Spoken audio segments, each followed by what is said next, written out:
Kualika biashara yangu ikawa ni biashara ya kufanikiwa, si ya kurudi nyuma.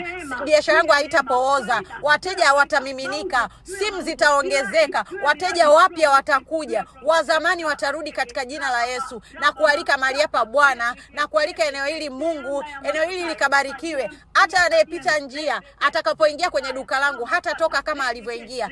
Bwana Yesu, kasimame pamoja na mimi, ukanitetee, ukanipiganie. Na kualika mahali hapa Bwana Yesu, fungua mbingu ikafunguke, nikaone mwanga wa Roho Mtakatifu kwenye biashara yangu, nikaone neema yako Bwana Yesu, ukanionekanie. Wakati wengine wanalalamika kupooza kwa biashara, mimi nitapiga magoti nikikusifu, manake Mungu unanifanyia mema, Mungu unanitangaza vyema, Mungu unaniinulia wateja wema. Asante Bwana Yesu kwa ajili ya wateja wangu, asante kwa ajili ya bidhaa. Ninakataa hasara Mungu, hata wale ninaoagiza mizigo kwa sababu nimeshindwa kusafiri, basi wakaniletee mzigo mzuri Mungu, wasilete